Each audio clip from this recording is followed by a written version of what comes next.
이번 영상은 4월 3주차 추천 종목 리뷰 영상입니다. 자, 첫 번째 종목은 네이버고요. 네이버는 두 가지 기사를 갖고 왔었습니다. 게임 산업의 대형 M&A를 기다린다 해가지고 네이버가 추가적으로 사업을 하기 위해서 M&A를 추진 중이고, 그 추진 중인 업종은 게임주라고 되어 있었습니다. 게임 업종이죠. 게임 업종.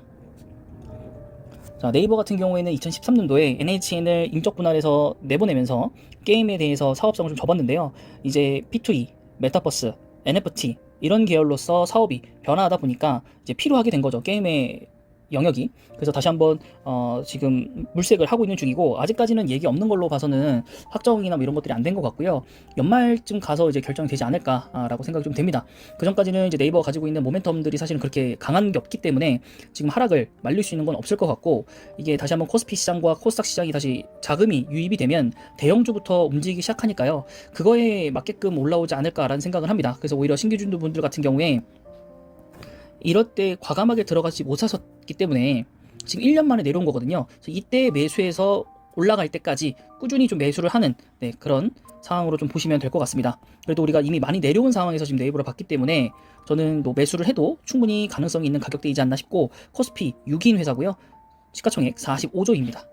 그래서 이거 이외에는 별다른 모멘텀을 얻고, 이거 이외에 제가 다른 기사를 갖고 왔었던 것은 복지 포인트 사업입니다. 아무도 들여다보지 않았던 공간이고요. 이게 시장성이 어마어마하다고 합니다. 왜냐면 여러분들 중에서도 이제 회사 다니시는 분들 아시겠죠? 복지 포인트로 뭐 할 수 있는 게 크게 없어요. 본인이 갖고 싶은 것도 별로 없고. 근데 이거를 네이버 페이 포인트로 전환을 시켜줘서 우리가 쇼핑할 때 마일리지나 이런 거를 사용할 수 있게끔 바꿔주는 이 제도입니다. 그렇기 때문에 훨씬 더 쓸 수 있는 영역대가 넓어지게 되고요. 당연히 이거는 이제 매출액과도 연결이 되겠죠. 어쨌든 스마트 스토어를 이용해서 판매들이 진행이 될 것이기 때문에 거기서 수수료 이런 것들도 전부 다 있을 것 같아서, 저는 네이버가 정말 좋은 사업 아이템을 갖고 와서 진행을 하고 있지 않나 라고 생각이 좀 듭니다. 그래서 네이버에 대해서 한번 설명해 드렸습니다. 자, 그 다음은 이제 여기 어때 하고 이제 카카오 티 이렇게 해서 설명드린 것들 중에서 이제 인터파크 인터파크가 사명이 변경되었죠. 그레디언트. 그래서 지금 이제 그 합병 중이라서 지금 해당 기간 동안 거래가 중지 중이고요. 지금 보시면은 되게 많이 떨어졌죠. 이미 좀 떨어진 상태에서 거래 정지가 됐고, 아무래도 거래 재개가 돼도 좀 떨어지지 않을까, 시간상이 좋지 않기 때문에. 물론 뭐 합병 이후에 좋은 소식들이 나온다면 뭐 올라갈 수도 있겠지만은, 어쨌든 그렇게 되고요. 거래 정지 풀리는 날이 언제일까요? 5월 20일이라고 합니다. 상장 페이지 아닌데 왜 이렇게 하는지 모르겠고. 5월 20일. 그래서 과연 새 회사로 거듭났을 때 얼마만큼 이제 시너지를 보여줄 수 있는가. 그래서 야놀자 이쪽하고도 좀 연결되어 있는 회사를 좀 가지고 왔고요. 그 다음에 SBI 인베스트먼트고요. 3% 올랐습니다. 그래서 주가상으로는 그렇게 크게 오른 게 보이지는 않습니다. 월봉상으로는 뭐 조금 올라왔다고 볼 수 있긴 한데요. 그래도 여기 이런 데 투자하실 때는 여러분이 좀 잘 보고 투자하셔야 됩니다. 왜냐면 지금 청약이 공모주가 지금 한파기 때문에 괜히 잘못 들어갔다가 혹하고 몰리는 수가 있어요. 그래서 조심하시고, 하나투자증권 같은 경우에도 주가 많이 떨어졌어요. 지금 아무래도 여기에 투자해 놓은 것들이 상장 처리를 하면서 아무래도 떨어진 것 같고, 영업이익 이런 것도 좀 좋지 않고, 그 다음 요 정도만 좀 보면 될 것 같습니다. 크게 모멘텀이 없어요. 그 다음에 에코프로비엠, 이 회사들은 갖고 온 이유 중에 하나가 배터리 40%의 비중, 니켈, 리튬 뭐 이런 것들 때문에 최종 배터리 업체가 좀 피해를 보지 않을까 하면서 이제 양극재, 음극재 뭐 관련된 주들을 좀 다 갖고 온 거고요. 일단 코스닥 시총 1위인 에코프로 BM마저도 최근 흐름이 좋지 않습니다. 이게 언제까지 이어질지 모르겠고, 그 다음에 그 기간에 아주 큰 사랑을 받은 LNF입니다. 오늘 6%나 올랐습니다. 여기는 오히려 에코프로 BM보다 단단하죠. 여기가 시총 1위가 될 수도 있을 것 같고, 그 다음에 제가 제일 좋아하는 양극재 중에 포스코 케미칼입니다. 물론 살 수 있는 구간은 놓쳤지만은 아주 추천한 이후로 딱 맞아 떨어지면서 쭉 끌어올려지면서 아주 제가 좀 추천한 이후로 뿌듯해하는 그런 주 중에 하나이고요. 결국에는 이제 2차 전지주들은 너무 많이 올라가지고 추천하기가 좀 그렇고, 포스코 케미칼과 경쟁 중인 이제 코스모 신소재입니다. 근데 코스모 신소재가 좀 최근에 많이 떨어졌네요. 이렇게 떨어질 만한 주식은 아니라고 보고, 이게 저점을 어디 찍을지는 모르겠지만 주봉상으로 봤을 때는 사실 뭐 여기 구간까지만 온다고 하더라도 매수를 진행하는 건 괜찮은 것 같고, 전고체부터 시작해서 이제 양극재 포함해서 그 리튬, 니켈 이쪽으로 같이 수직 계열화를 거의 이룬 거의 최초의 회사이거든요. 그래서 좀 눈여겨볼 필요는 있다 라고 좀 보시면 될 것 같고, 그 다음에 뭐 LG화학 같은 경우에도 여러 가지로 좀 많이 설명드렸습니다. LG에너지솔루션과 연동지어서도 설명 좀 드렸었고요. 근데 이제 최근에 떨어진 것만큼 좀 반등으로 좀 돌림세를 지어놨고, 결국에는 50만 원대가 이제 기본이지 않나. 그래서 여기서 저는 폭락을 했을 때 한 10% 이상 폭락을 했을 때 좀 담아가는 게 낫지 않을까라는 생각이 있고요. 그다음에 니켈 확보전에 이제 인도네시아에 LG 컨소시엄이 붙어 있거든요. 그래서 그것 때문에도 LG 화학을 추천을 드렸었습니다. 그다음에 이제 주가가 잘 가지 않았다가 오늘 3% 정도 이제 상승한 40만 원대의 LG 에너지 솔루션입니다. 자, 지금 시가총액이 93조이거든요. 93조. 그래서 지금 뭐 93조는 뭐 이게 저평가된 수치다라고 말씀은 못 드리겠습니다만, 왜냐면 1인 중국의 CATL 같은 경우가 시가총액이 줄어들었기 때문에 오히려 LG 에너지솔루션이 고평가이지 않나라는 생각이 좀 들고요. 아직 신규 상장 주기 때문에 6개월 보유예수 물량, 1년 보유예수 물량이 남아있기 때문에 저는 조금 더 두고 보는 게 낫지 않을까 싶고, 물론 LG 에너지솔루션 뭐 안 좋은 거 좋은 거 누가 모르겠습니까? 다 좋죠. 좋다고 생각하는데 주가적으로만 봤을 때는 아직 좀 높은 고밸류에이션이지 않나 싶습니다. 그래서 일단은 원자재 가격이 좀 마무리되는 순간 그때부터 좀 들어가는 게 좋지 않을까 싶고요. 아무래도 전쟁이 끝난다고 하더라도 뭐 일시적으로 반등하겠지만은 원자재 급등 현상들은 쉽게 꺼지지 않을 거기 때문에 그런 부분에서도 문제점이 좀 여러 가지로 좀 있다고 봅니다. 자, 그 다음은 이제 SK 설명드리면서, SK를 설명드리는 건 아니고 SK 안에 있는 SK 지오센트릭 SK 종합화학이죠. 근데 이거는 SK가 아니라 SK 이노베이션에 포함되어 있는 회사죠. 근데 SK도 한번 보겠습니다. 어차피 지금 눌러놓은 김에. 자, 고점을 찍고요. 하락을 했고 다시 재차 지금 상승하는 구간. 지금 이 구간이 제가 지난번에도 한번 설명드렸지만 다시는 못 올 기회다. 매수해야 된다 라고 말씀드렸고, 현금 있으시다면 혹은 손절 금액까지 고려하셨을 때 충분히 나올 수 있는 금액대로 여러분들 한번 좀 고려를 좀 해보시고요. 그 다음에 SK 이노베이션까지 한번 볼 텐데, SK 이노베이션은 뭐 지오센트릭 뭐 이런 것도 있고 여러 가지가 있긴 한데, 아시겠지만 정유주랑 같이 또 하고 있기 때문에 변동성이 좀 가져가고 있는 기업이긴 한데, 단 한 가지, SK온의 분할, 이거에 대한 불확실성. 그래서 저는 SK 이노베이션은 선호하지 않습니다. 제가 또 과거에 매수를 했지만 현재는 그렇게 선호하지는 않습니다. 그래서 여러분들도 곰곰이 잘 생각해 보시고요. 그 다음에 아까 그 LG 에너지솔루션하고 컨소시엄 맺어서 인도네시아의 그 니켈 그 광산 확보 얘기했을 때 LX 인터내셔널도 설명드렸었고요. 여기 자회사들이 좋은 게 많고 종합 상사인데도 불구하고 또 그 말레이시아의 그 뭐죠? 팜유도 재배하기 때문에 그런 거에 있어서도 제가 쇼트 영상을 올려드렸지만은 실적이 굉장히 잘 나왔다. 그래서 지금 주가가 지금 4달째 내달리고 있다. 보시면 될 것 같습니다. 뭐 이런 종목 흔치 않죠, 그죠? 네, 그 다음에 이쪽에서도 또 이제 수혜를 볼 수 있는 것 중에 하나가 포스코홀딩스. 네, 그래서 포스코홀딩스도 지금 주가가 왔다 갔다 좀 하고 있고, 실제로 이제 사명을 변경한 이후에 주가가 크게 움직이지 않았습니다. 그래서 저도 포스코홀딩스에 대해서는 단 한 가지 모멘텀을 가지고 있다라고 말씀드린 게 있는데, 그게 바로 이제 전기차에 들어가는 재료인데요. 그 재료를 전기 강판, 그거를 이제 국내에서 유일하게 포스코홀딩스가 만들고 있고, 네, 그래서 그 부분에서 그 판가 인상을 거의 뭐 부르는 게 값이라고 하더라고요. 나중에 이게 없으면 못 만든대요. 그래서 전기 강판에 대해서 포스코홀딩스가 만들고 있기 때문에 저는 이거 하나만으로도 좀 적립식으로 이끌어 가도 괜찮지 않나 싶어서 포스코홀딩스를 좀 좋게 보고 있고, 그 다음에 이제 현대차입니다. 자, 현대차 제가 쇼트 영상도 올려드렸다시피 미국 공장 그 증설권 발표권 미 조지아에 나오는 거, 요거를 설명을 드렸었죠. 그게 오늘 이제 기사들이 우르르 쏟아지면서 3.32%가 올랐습니다. 그래서 현대차는 당연히 이제 올라갈 모멘텀들은 전부 다 내재를 하고 있습니다. 첫 번째, 전기차 사업을 잘 하고 있고요. 당연히 프리미엄 라인급으로 진행을 해서 이제 고마진들을 기록을 하고 있고, 두 번째는 이제 여러 기업들과 LG엔솔루션, 뭐 SK 이노베이션, 삼성 SDI, 뭐 그 이하의 기업들하고도 긴밀하게 이제 증설이라든가 조인트 벤처 이런 걸 설립을 하면서 굉장히 좀 사업을 하기에 좀 용이하게 만들어놨고, 미국에 또 이 GMP 플랫폼을 만들려고 하고 있고, 그 다음에 세 번째로는 이제 로보틱스도 일찍이 보스턴 다이내믹스를 이제 인수하면서 이쪽에서도 엄청난 두각을 좀 드러내고 있기 때문에, 저는 향후에도 말씀드렸지만은 이 전기차 모멘텀으로 끝나지 않을 거다. 이 회사는 로봇까지 좀 가는 회사가 될 것이다. 네, 그렇기 때문에 좀 큰 그림을 보고 투자를 하셨으면 좋겠고, 월봉으로 보셨을 때도 당연히 지금 모멘텀적으로 수급적으로 못 갔을 뿐, 이게 만약 수급이 붙었던 날이었다면 7% 8% 올라갔었을 거예요. 근데 수급이 붙는 날은 아니었고, 오늘 장에서는 KG 스틸과 그 쌍방울 이쪽에 대결이어서 그쪽에 좀 수급이 많이 쏠렸었고, 그래서 현대차가 3% 올랐던 것도 참 대단하죠. 코스피 8위 기업이니까.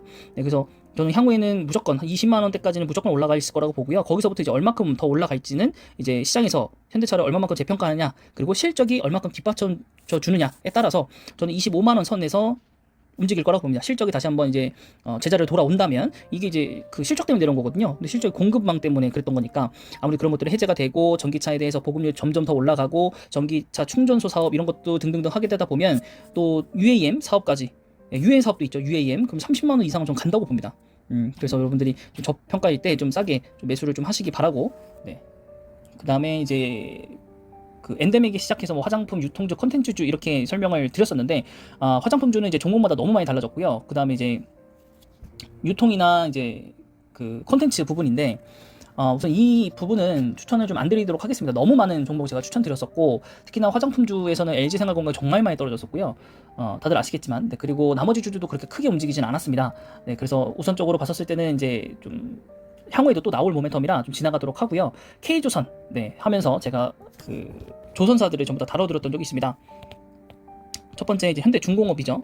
이제 LNG, LPG 이쪽으로도 이제 LPG는 아니지만 LNG 쪽으로 향후에 다시 또 모멘텀을 받을 수 있어요. 어쨌든 그 LNG를 끌어와야 되잖아요, 그죠? 그래서 이제 LNG 선박 연결되어 있는 게 바로 현대중공업입니다. 조선주 중에 대장주이죠. 그래서 최근에 엄청 올라갔다가 지금 고점 찍고 다시 한번 차익 실현 중이고, 그 차익 실현 중에서는 기간에 매도세가 엄청나게 많았다. 그리고 MSCI 지수에 편입이 됐다라는 거, 그리고 나서 주가가 좀 떨어진 것 같습니다. 네, 그럼에도 불구하고 조선주는 앞으로 올해 말고 내년부터 정말 끊임없이 달려야 되는 주입니다. 그리고 한국조선해양이고요. 한국조선해양도 지금 모멘텀을 받고 크게 올라왔어요. 여러 가지 더블 카운팅 논란을 좀 딛고 좀 올라온 모습이고요. 지주사를 투자하신 분들에게 굉장히 좋은 상황이지 않나 싶습니다. 네, 근데 또 언제 떨어질지 모르고, 또 3호 중공업 이런 것들이 IPO가 진행이 되고 나면 또 떨어질 수 있기 때문에 그런 더블 카운팅 문제들은 지속적으로 좀 보유를 좀 하고 있다. 라고 좀 보이고 있고요. 그다음 현대미포조선 2.34%.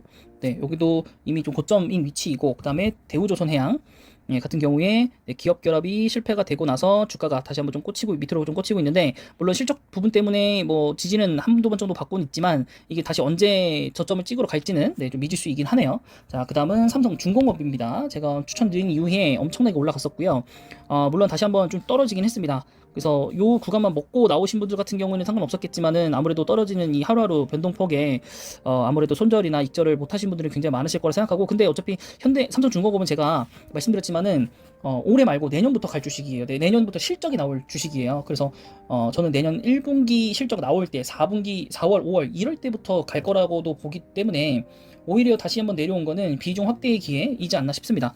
네, 그래서 저도 다시 한번 관심 종목에 담으면서 좀 지켜봐야 될 것 같고요. 압도적으로 이제 외국인들의 매도세가 이어졌고 1분기가 예상보다 큰 적자가 나왔다 이러면서 좀 내려간 것 같습니다. 네, 그래도 이번 연도까지만 좀 잘 버티면 괜찮은 종목이고, 또 ST 엔진, 힘센 엔진이죠. 네, 여기서 이제 엔진 수요, 교체 수요가 있었기 때문에 주가가 지금 거의 고점 위치에 있네요. 그래서 여기는 조금 지금 투자하기 좀 어려울 것 같고, 그다음에 이제 나프타 급등에 의해서 화학주들이 전부 다 울고 있는데, 특히 롯데케미칼은 18만 원으로 깨면서 굉장히 충격을 한번 줬었던 기업이고요.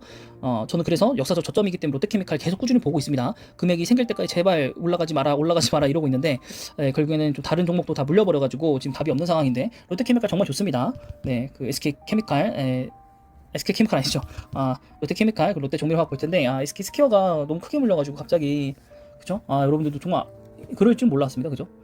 그래서 빨리 어떻게든 다시 좀 전략을 좀 빨리 수정을 해야 되는데, 여기 뭐 물타기나 이제 빨리 빠져나올 수 있는 종목부터 좀 물타기를 해서 나와야 될 텐데, 그래서 제가 보고 있는 게 하나 반도체입니다, 여러분. 네, 5월 말에 이제 조 바이든 미국 대통령이 방한했을 때 반도체에 대한 어떠한 얘기들이 나오기 시작한다면 반도체주들이 하루에 10% 이상씩은 급등할 수 있기 때문에, 혹시라도 여러분들 반도체주에 물려 계시다면, 삼성전자라 혹은 또 다른 예하의 기업에 물려 계시다면 그 종목에 물타기를 진행하시면 5월 말에는 꼭 수익이 나지 않을까 생각합니다. 이 현대차하고 비슷한 얘기예요, 지금. 자, 롯데종밀화학 같은 경우에는 이제 그 추후에도 이 주간 이후에도 말씀드렸던 것 중에 하나가 뭐였냐면, 유가 급등을 하면서 그 ECH 발음도 안 되네요. ECH 요거 이제 만드는데, 중국에서 만드는 거랑 이제 한국에서 만드는 거랑 공법이 좀 다르다고 합니다. 그래서 한국에서 만드는 이제 특히 롯데종밀화학에서 만드는 이 ECH 발음이 안 되네. ECH 같은 경우에는 글리세린 가지고 만든다고 합니다. 글리세린. 근데 이제 중국에서는 이거를 다른 걸로 이제 만든다고 하는데, 이게 바로 기름에서 뭐라고 해야 되나, 원유에서 이제 정제해서 나오는 것들 중에 하나이거든요. 그렇기 때문에 이것들 이게 아닌가요? 팜유인가요? 기억이 잘 안 나네요. 왔다 갔다 해가지고. 네, 그래서 어쨌든 중국하고 비교해봤을 때도 지금 엄청난 그 수혜를 좀 반사 이익을 받을 수 있는 롯데종밀화학이고요. 그렇기 때문에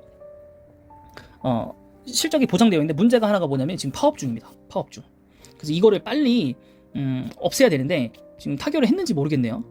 네, 그래서 이 롯데종밀화학 같은 경우에는 이제 수익성이 어느 정도 보장되는 회사이고 실적이, 그래서 빠르게 그 파업을 좀 해결하고 생산량을 빨리 늘려서 중국이 좀 다시 한번 반등이 나오기 전에 실적을 좀 보유해야 되지 않나 싶습니다. 자, 그 다음에 이제 효성그룹을 제가 또 봐드렸었고, 효성도 이제 여러 가지로 이제 화학 쪽에 관련 있는 기업이잖아요. 그래서 제가 오히려 좀 부담감이 없는 효성을 매입을 좀 하셔라라고 좀 말씀드렸었고요.